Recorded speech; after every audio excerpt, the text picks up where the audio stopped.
Salut à tous les amis, avant de visionner la vidéo, je vous invite à vous abonner à la chaîne et de liker, ça fait toujours plaisir d'avoir du soutien. Enfin bref, je vous laisse, bon visionnage. Alors les amis, nouvelle journée, nouvelle vidéo, nouvelle rumeur. On va revenir sur toutes les rumeurs mercato, vous le savez on est en pleine période de mercato, même si officiellement les clubs n'ont pas encore énormément bougé. Moi ce que je veux vous dire c'est que dans ma tête, quand il y a des rumeurs mercato, pour savoir si elles sont plutôt crédibles ou pas, déjà je regarde la source et ensuite je regarde si d'autres médias en ont parlé. Donc dans ma tête j'essaie de faire un appartement à 5 étages et quand une rumeur est souvent relayée plusieurs fois par des journalistes différents, donc avec des sources différentes, eh bien je monte d'un étage jusqu'à arriver au 4e, 5e étage où là dans ma tête je me dis clairement que la rumeur est fondée, que les sources ont l'air d'avoir de bonnes informations et que potentiellement un deal pourrait se faire. Donc dans ma tête, j'agis comme cela. Donc si parfois je ne parle pas de certaines rumeurs, c'est tout simplement parce que je les considère comme étant encore au premier étage, deuxième étage, donc qui ne sont pas encore très fiables, pas encore vérifiés. Et donc on n'est pas dans l'utilité d'en parler, même si évidemment parfois ça fait énormément parler parce que ça concerne certains joueurs, certaines personnes et que les chiffres énoncés sont assez exubérants. Mais ce que je veux dire c'est que lors du mercato, tous les jours on va avoir des informations. Donc c'est très important de savoir trier. Enfin bref, après ce petit aparté, cette petite introduction, on revient sur les informations du jour. Donc tout d'abord, Gundogan, le joueur de Manchester City. Alors, José Alvarez, journaliste d'El Chiringuito, assez proche de Manchester City d'ailleurs, il a expliqué que la semaine dernière, lorsque le Barça avait notamment rencontré l'agent de Wijnaldum, ils ont également rencontré l'agent de Riyad Mahrez et de Gundogan. Alors tout d'abord, dans ma tête, là, je me dis, bon, à quel étage je pourrais le mettre ? Sachant que la semaine dernière, déjà, le journal Sport énonçait que Gundogan a intéressé énormément le FC Barcelone, dans une possibilité de parler de Sergi Roberto et d'autres joueurs. Ce qu'il faut savoir, c'est que oui, le Barça est très intéressé par un milieu de terrain, tout simplement parce que l'opération Wijnaldum a échoué et que Gundogan a toujours été un joueur qui plaisait énormément au FC Barcelone. On s'en rappelle déjà lorsqu'il était à Dortmund, il y avait eu des rumeurs pour qu'il vienne. Finalement, il avait choisi Manchester City, il avait mis un peu de temps au démarrage, mais aujourd'hui, en tout cas la saison dernière, c'était le joueur le plus décisif de cette équipe de Manchester City. Bon, ok, le Barça était intéressé, mais est-ce que ça signifie que le Barça va le recruter ? Attention, le Barça est intéressé, l'agent du joueur est intéressé, parce que tout simplement, l'agent est venu au club, dans les bureaux pour parler. Il y a également le fait que Gundogan approche où il a déjà 30 ans il me semble, ça pourrait être son dernier contrat. Donc ça c'est également un facteur à prendre en compte. Et il ne faut pas oublier une autre chose, c'est que c'est Manchester City qui pour l'instant a énormément de joueurs au milieu de terrain. Manchester City a un gros effectif. Manchester City compte normalement sur Gundogan. C'était le joueur le plus décisif la saison dernière. Il n'y aurait donc aucune raison pour eux de s'en débarrasser. En tout cas, c'est ce que je pense. Après, si le joueur demande à partir, ça pourrait être quand même intéressant pour le Barça de voir si c'est possible de faire un tel deal. Surtout que Manchester City a l'air plutôt intéressé concernant Sergi Roberto, qui a comme agent l'agent de Pep Guardiola. Donc attention, pour l'instant c'est très tôt pour en parler. D'autres sources, on en parlait, je vous avais parlé de Sport.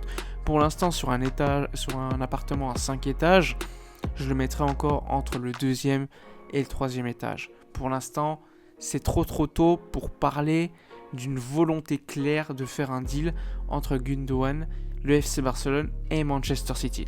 Sachant qu'en plus de cela, s'il venait, il faudrait payer à mon avis, bon sa valeur marchande est de 40 millions d'euros, puisqu'il est assez vieux, mais ça reste un joueur de haute qualité, et 30 ans, 31 ans dans le foot, ça reste encore jeune, on va dire. Mais bon, sa valeur marchande est de 30-40 millions d'euros facilement, il faut le dire, avec un salaire quand même assez énorme, même si à mon avis, ça pourrait quand même discuter. Après, le Barça n'a pas forcément les finances pour lâcher 40 millions d'euros aujourd'hui. À mon avis, il faudra attendre après l'Euro les ventes des joueurs et regarder ce qu'on a reçu pour voir quel deal pourrait être effectué. En tout cas, il n'est pas impossible qu'un joueur entre dans le deal également pour abaisser la valeur du prix du joueur. Mais pour l'instant, comme je vous l'ai dit tout à l'heure, c'est encore trop tôt pour être sûr, pour considérer comme cette rumeur très très fondée.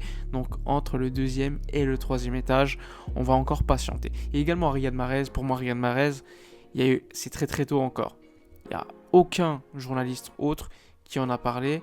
Surtout qu'il y a encore quelques jours, il expliquait qu'il voulait rester à Manchester City. Donc pour moi, c'est encore très présomptueux de penser que Manchester City allait se débarrasser de Riyad Mahrez et que Mahrez veut y partir. Donc attention, pour l'instant, je le mettrai qu'au premier étage. Pour l'instant, on est encore très très loin du deal. Il y a également des rumeurs concernant un autre ailier de Manchester City, encore une fois. Donc ça va être sûr, ça va revenir pas mal de fois. La relation entre Laporta, Pep et les dirigeants de Manchester City, elle est plutôt bonne. Donc évidemment que ça va discuter.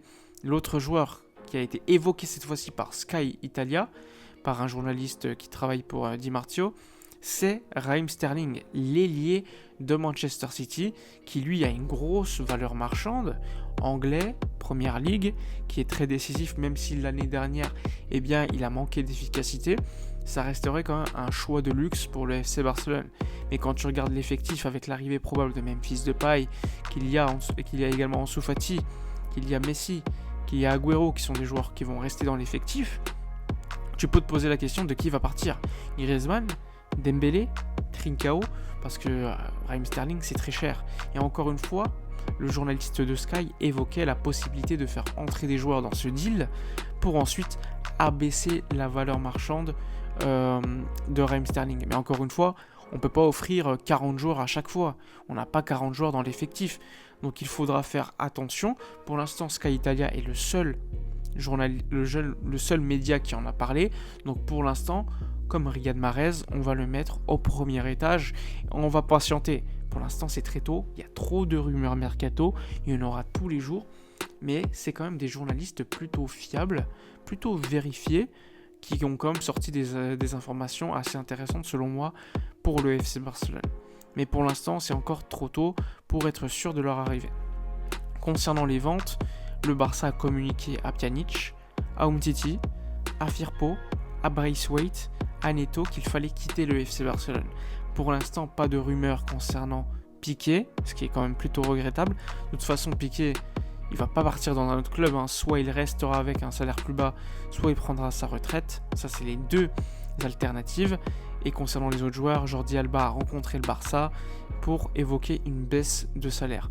Pour l'instant, pas beaucoup de grandes manœuvres. On a vu Wijnaldum qui va signer au PSG.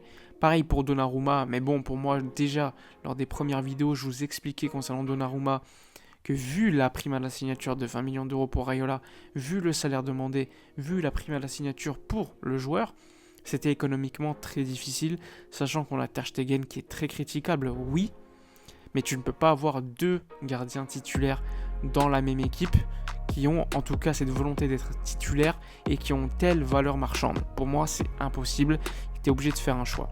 Et économiquement, le choix a été fait, probablement par le Barça qui n'a pas voulu faire une offre pour Donnarumma, ça a été Marc-André Ter Stegen. Enfin bref, j'espère que cette vidéo vous aura plu. On va suivre encore une fois tous les jours les actualités du mercato. Ça peut bouger très très vite, comme ne pas bouger pendant quelques jours, quelques semaines. Surtout que les compétitions continentales vont débuter. Et donc on va être en attente de voir les performances de certains joueurs qui pourraient faire gonfler leur valeur marchande. En tout cas, on attend Memphis Depay, l'annonce d'ici quelques heures peut-être. Mais globalement, il y a quand même une certaine confiance du Barça malgré la volonté d'autres clubs de le signer. Enfin bref, n'oubliez pas de vous abonner, de liker, de commenter, de partager. N'oubliez pas, comme d'habitude, moi je lis tous vos commentaires. Essayez de me donner de la force, c'est toujours plaisant. Moi, je vous retrouve sur d'autres plateformes, Twitter ou encore Instagram. Je vous dis à la prochaine et d'ici là, comme d'habitude, portez-vous bien.